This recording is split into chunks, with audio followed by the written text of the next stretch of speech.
Jurić, one of the founding fathers of integrated bioethics, or one of the lords of the integrated bioethical rings, said that one of the crucial tasks of bioethics is to establish a new paradigm, that of the third science. He had in mind the following.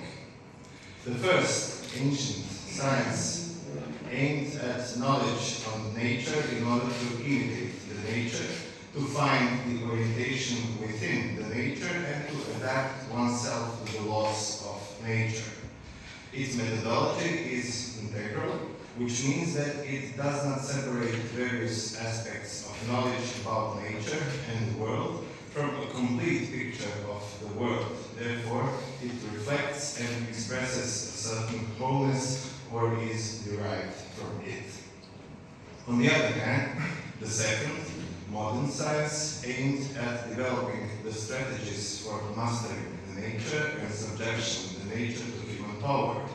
Its methodology is reductionist, which means that it abandons the integral view of the world and singles out and separates the pure aspects of knowledge, which it reduces to calculable mathematical structures.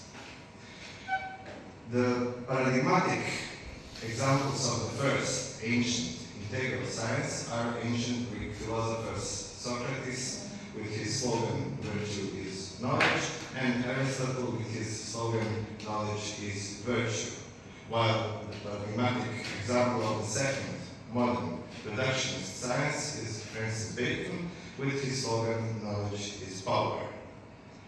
The third science cannot be integral because the wholeness and unity of the world fell apart together with the integral science.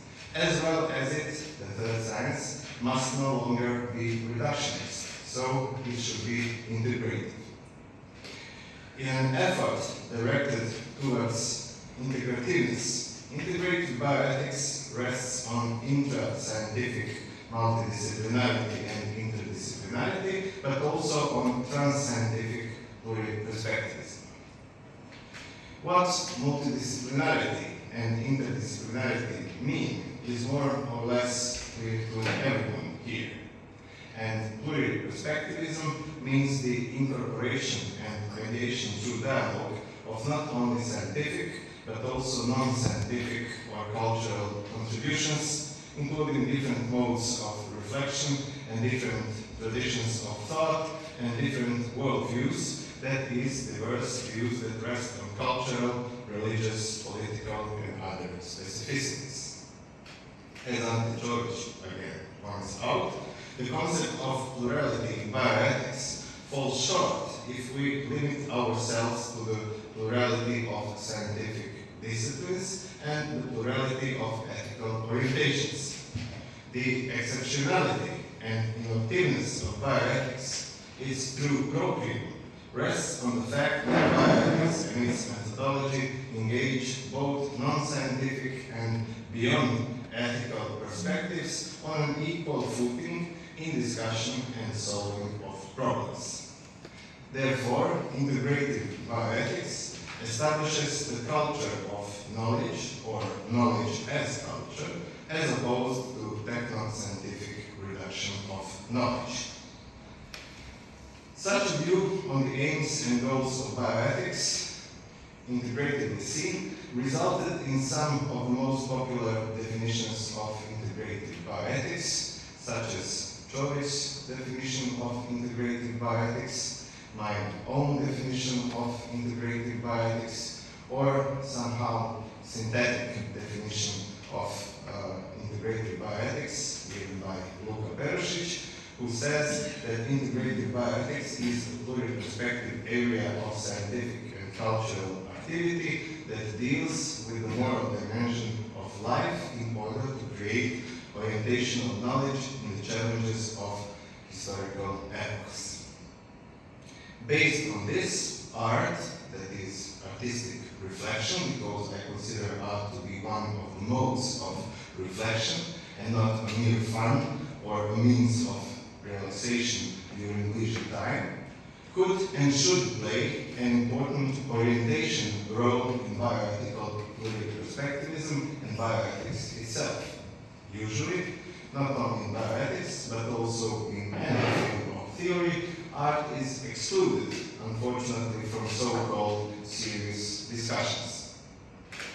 It is certainly the result of the long-term, modern destruction of the unity and harmony that distinguished the worldview depicted by Aristotelian triad of human activities, knowledge, and sciences, Theoria, Praxis, and Poiesis, in which all the elements were equally important, but the area of Praxis was central, that is, it had an integrated function. Modern and contemporary triad of technoscience, capitalist economy, and bureaucratic militaristic politics, which marginalized once essential areas of pure theory, ethics, and art, is characterized by monoperspectivism and reductionism. Let's take the example of science, the science with capital S. Such a science clearly separates natural and technical sciences, or STEM, science, technology, engineering, and mathematics, from the rest of everything. Ironically, what rests are the sciences which still preserve the meaning of scientia universalis, that is, the science of the human, the non-human, the subhuman, and the overhuman. Modern science separates natural scientific and technical scientificity from the humanistic sciences, so-called humanities, depriving the latter, humanities, from very title and status of science. So, we are living in the world where the science, that is, the science of nature, which is also extremely fragmented, lost its right to philosophy. It is not anymore ancilla philosophy, but it did not become its own master. It became subordinated to technology and to the authority of economic and political machinery. We are living in a world where the philosophy lost its right to art, but it did not achieve scientific independence and autonomy or the status of scientificity. It became ancilla scientia, and it tries to compete with the science and the science's own ground, where it unavoidably loses the game, because in terms of exactness and objectivity, it can be only an auxiliary discipline of natural sciences or even a hassle to them.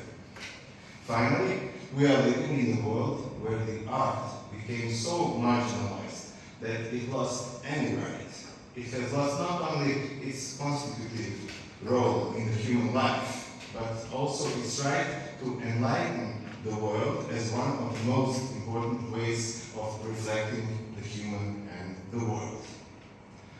On the contrary, I think that the power of art should be rediscovered and strengthened, for instance in bioethics and true bioethics, because art still has the ability to unveil the dimensions of problems that ultimately cannot be discovered and articulated by the apparatus of any science or theory in general. Of course, I'm not alone in such a thinking. Here I would like to emphasize two younger philosophers and bioethicists who works on connecting ethics and bioethics and art through their research and their doctoral dissertations. First, Hrvoje Jurić, unfortunately not today with us, from University of Vienna, with her doctoral dissertation on biopoetics, a new approach to life at the intersection of bioethics, philosophy of mind, and aesthetics, and Hrvoje Petrića, who is a participant of this conference from the University of Zagreb, with his doctoral dissertation, the relationship between ethics and art with regard to the criticism of ideology, and on the example of the literature of Croatian realism. Nevertheless, I think that there are two types of the relationship between bioethics and art. First, works of art as stimulus for bioethical reflection.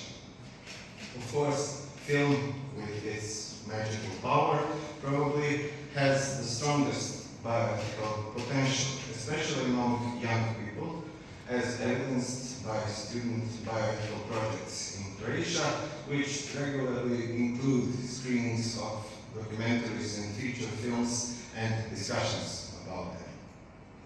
However, I believe that literature on one hand and performance art and body art on the other hand are especially important in this context.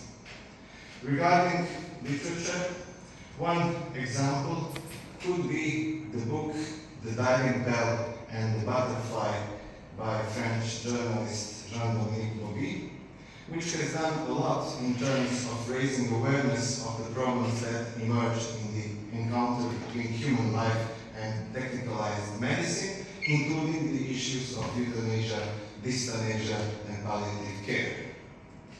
During the coronavirus pandemic, we rediscovered in a new context the works of Albert Camus, Franz Kafka, Aldous Huxley, George Orwell, and many more, whose novels seem to be written in 2020 and not 80 or 100 years ago.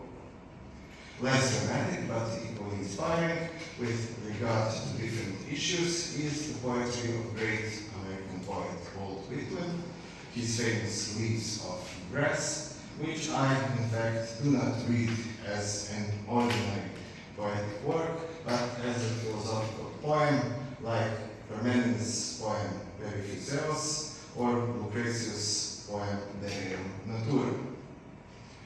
Regarding performance art, it is interesting that, and how much, it influenced some theoretical trends, including some bioethically relevant debates, and generally seeing the whole trend of rehabilitation of embodiment in different humanities coincided with emergence and development of body art. I'm glad that one of our pioneers of performance art and body art, Vlasta Delina, is among the participants of this conference. So-called land art is not less interesting and important in bioethical perspective, which is thoroughly investigated and presented many times by our younger colleague, Dani Frane Petrića, who is also here.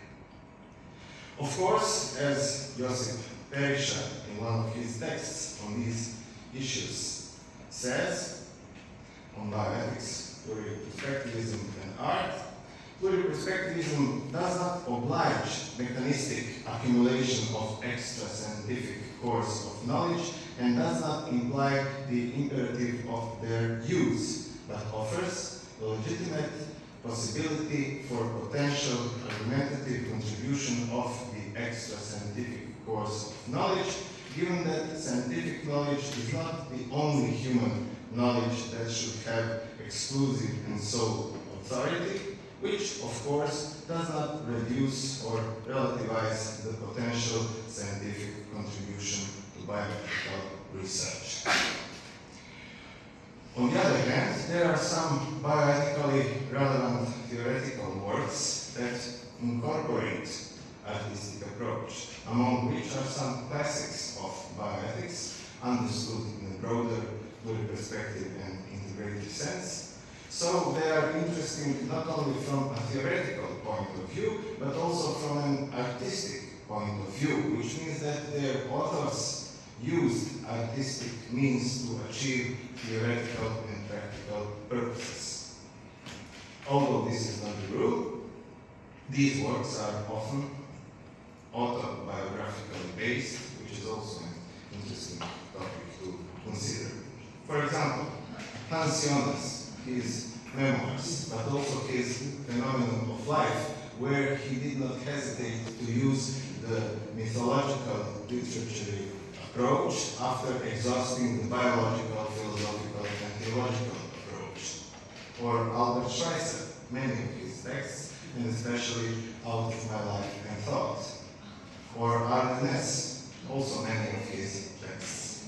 But especially Aldo Leopold, who said that he is against the iron-bound taboo, which decrees that the construction of instruments is the domain of science, while the detection of harmony is the domain of poets.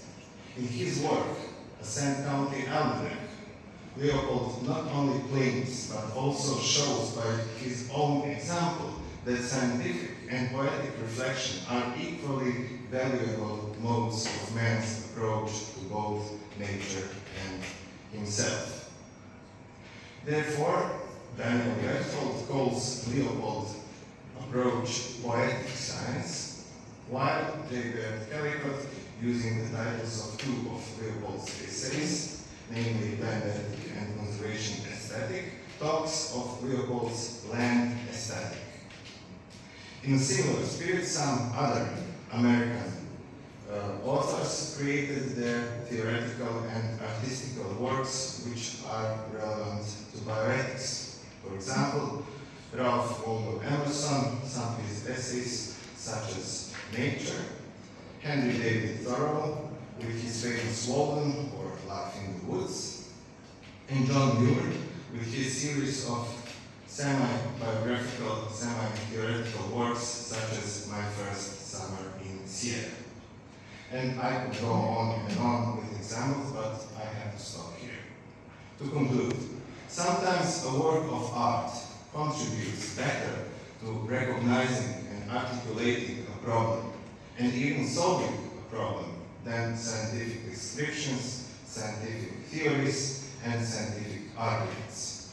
Therefore, we should admit that the theoretical, discursive, and propositional approach is limited, and we should open space for the power of art as one of the ways of reflection in recognizing, articulating, discussing, and solving various problems of life. In this sense, recalling the introductory concepts and theses of Ante Czovic, as well as the Aristotelian triad of human activities, knowledge, and sciences, we could rearrange the Aristotelian integral triad of Theoria, Praxis, Poiesis, and develop the integrative bioethical triad Theoria, Poiesis, Praxis, which implies a joint theoretical artistic articulation of problems and, of course, reflection on them, aimed at a different,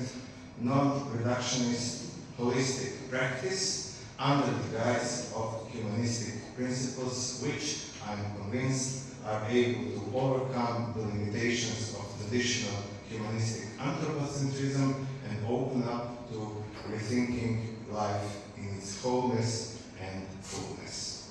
Thank you very much.